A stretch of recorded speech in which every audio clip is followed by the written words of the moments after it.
Hello. आज हम भौतिक परिवर्तन और रासायनिक परिवर्तन के बारे में पढ़ेंगे। क्या होता है भौतिक परिवर्तन और रासायनिक परिवर्तन? आज अच्छी तरह से हम इसको समझेंगे। तो चलते हैं भौतिक परिवर्तन। तो भौतिक परिवर्तन में पदार्थों के संगठन में कोई परिवर्तन नहीं होता। रासायनिक परिवर्तन में पदार्थों के संगठन में परिवर्तन होता है। भौतिक परिवर्तन में प्रारंभिक पदार्थ का पुनः निर्माण होगा। जैसे पानी से हम बर्फ बनाते हैं, तो बर्फ को हम पानी बना सकते हैं। रासायनिक परिवर्तन में प्रारंभिक पदार्थ का पुनः निर्माण नहीं होगा। जैसे हम कागज को हम जलाते हैं तो राख बन जाता है, फिर वही राख को हम दोबारा कागज नहीं बना सकते। तो ये रासायनिक परिवर्तन के अंतर्गत आते हैं। कुछ एग्जाम्पल के साथ हम इसे अच्छी तरह से समझने का प्रयास करते हैं। जैसे पेड़ को काटना।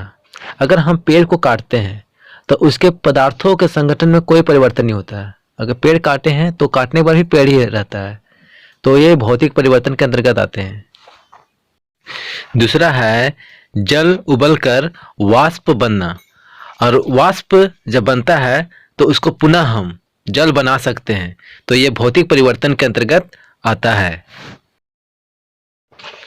अगला है फलों से सलाद बनाना। ये भी भौतिक परिवर्तन है। अगला है मोमबत्ती का पिघलना।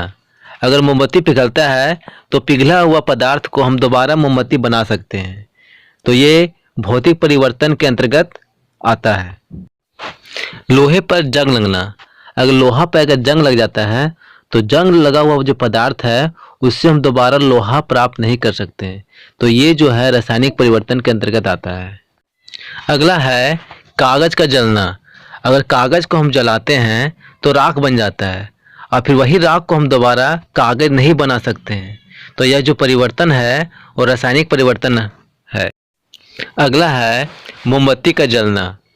मोमबत्ती का जलना जो है वो रासायनिक परिवर्तन है और मोमबत्ती का पिघलना ये भौतिक परिवर्तन है। अगला है दूध से दही बनना। अगर हम दूध को हम दही बना देते हैं फिर वही दही को हम दोबारा दूध नहीं बना सकते।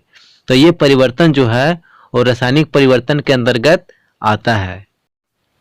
आशा है कि आप भौतिक परिवर्तन और रासायनिक परिवर्तन के बारे में आप भली भांति समझ गए होंगे। तो इसी तरह की वीडियो को देखने के लिए आप हमारे चैनल को सब्सक्राइब कर सकते हैं।